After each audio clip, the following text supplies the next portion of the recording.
Hello, everybody. I baby, baby news for you right now. It is important for me to share the following information with you.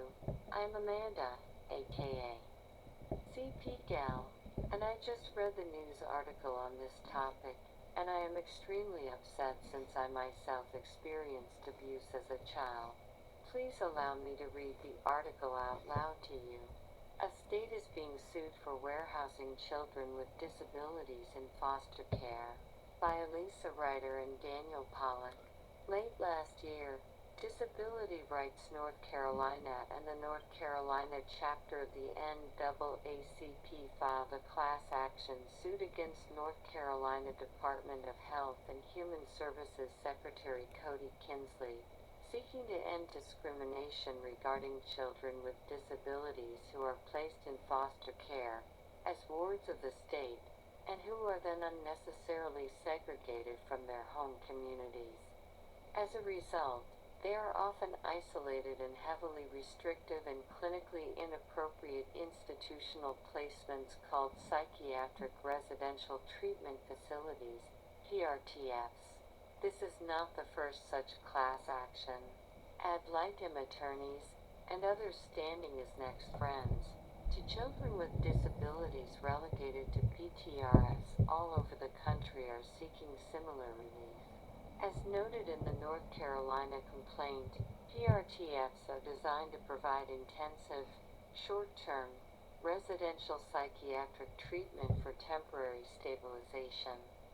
They are generally unsuitable as a long-term place to live, but that does not stop DHHS from allowing children to languish there for extended periods of time. Unsurprisingly, research shows that children with disabilities confined to PRTFs suffer much worse outcomes than non-institutionalized children. These outcomes include spending longer periods of time in child welfare custody without a permanent home, losing critical family connections with parents, siblings, and extended family due to their confinement, and experiencing higher rates of maltreatment while in child welfare custody.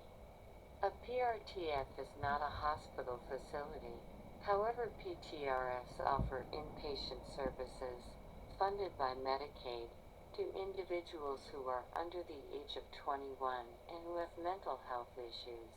The services are to be provided and or supervised by a physician. The PRTF's goal is to monitor, secure, and enhance the child's condition until mental health services are no longer necessary. Through their attorneys, the North Carolina lawsuit alleges that the children who stand as named plaintiffs, using pseudonyms, are receiving heavy cocktails of mind-altering psychotropic medications while at North Carolina PRTFs. Who are these children? The complaint describes them as Timothy B., a 14-year-old disabled boy and member of the Lumbee tribe of North Carolina who has been in a PTRF for over 3 years. His grandmother would welcome him into her home. Flora P., a 15-year-old African-American disabled girl whose diagnoses include post-traumatic stress disorder, disruptive mood dysregulation disorder, and attention deficit/hyperactivity disorder. She first entered the system at age 3, was later adopted, but came back into the system as a teen when her parents divorced and abandoned her. Isabella A., a 13-year-old girl who has spent 5 years in the North Carolina foster care system. She has endured 20 placements in 5 years, and a plethora of psychopharmacology. Steph C., a 15-year-old male who has been diagnosed with post-traumatic stress disorder, disruptive mood dysregulation disorder, and attention deficit/hyperactivity disorder.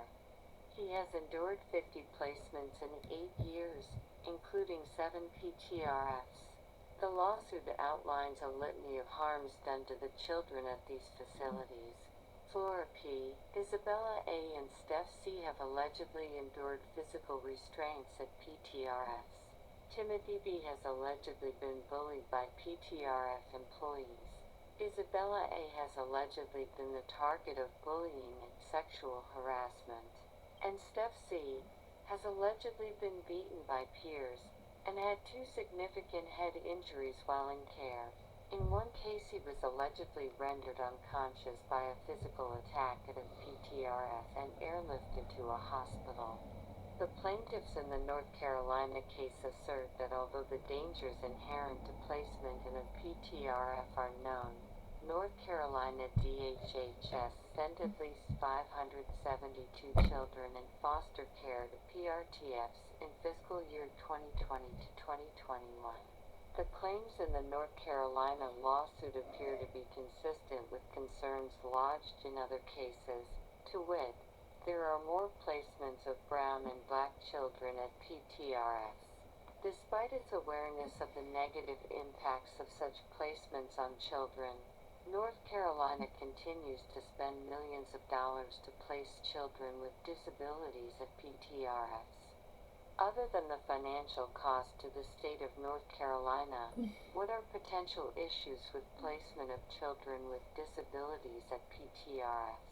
The plaintiffs contend that the state's unnecessary institutionalization of children with disabilities is exactly the sort of unlawful discrimination prohibited by Title II of the Americans with Disabilities Act under the Supreme Court's landmark Olmstead decision, as well as by Section 504 of the Rehabilitation Act of 1973.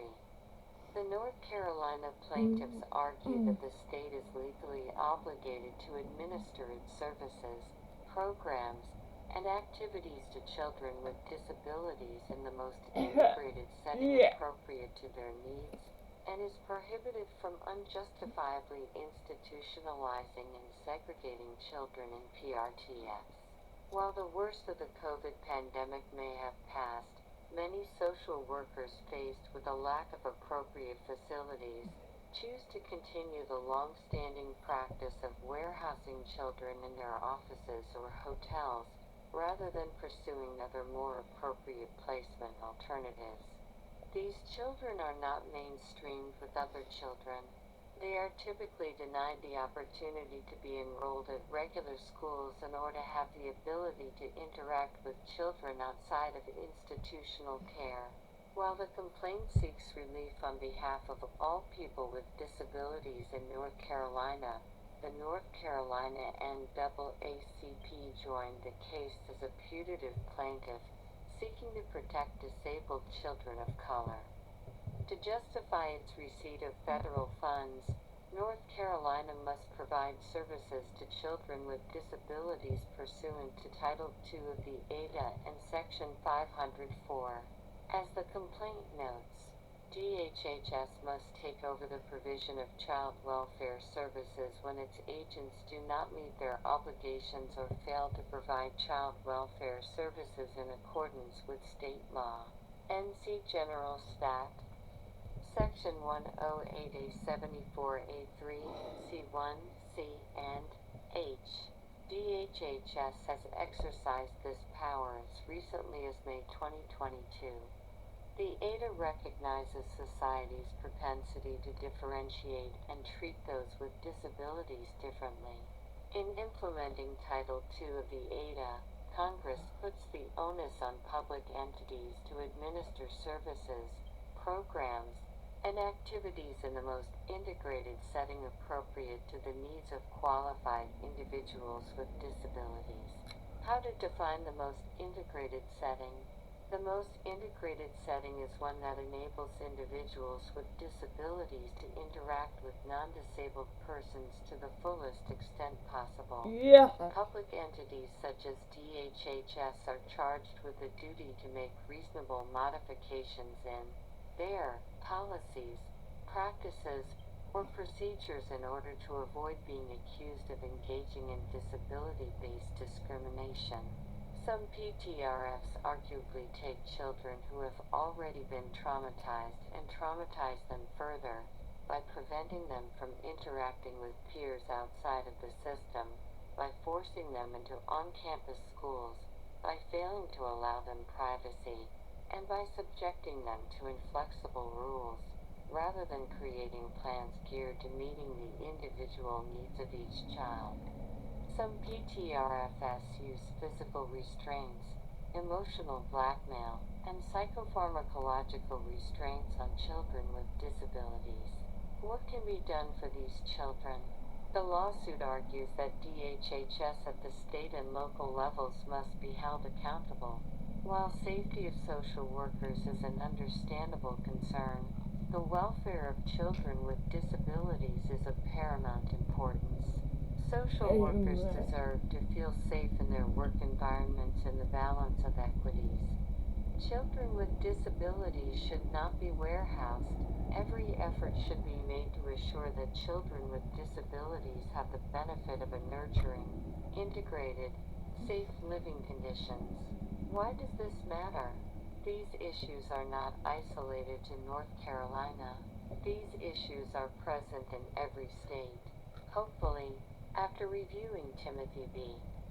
et al. Versus Kingsley, attorneys ad litem in other states will be inspired to file similar class action suits, seeking to rectify what has for too long been tolerated in regard to the warehousing of children in PTRFs nationwide.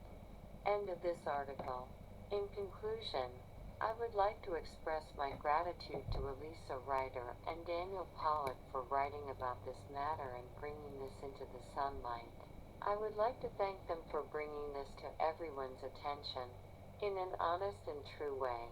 I am horrified by this, but I hope that bringing awareness to the issue will lead to an end to disability abuse, not matter what age they are. Disability abuse often co-occurs with other abuses, and the disabled are especially vulnerable since they are often perceived as weak, unable to communicate, and unable to defend themselves. Thank you for watching this video, and I hope you will help this video get blasted on social media with your help.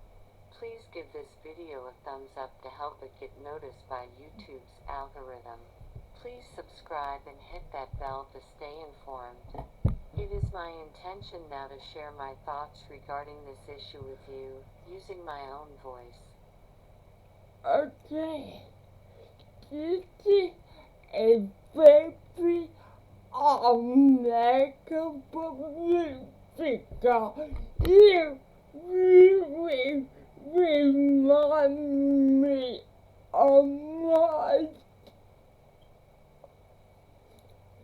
when I was 18 ago, and I don't know why.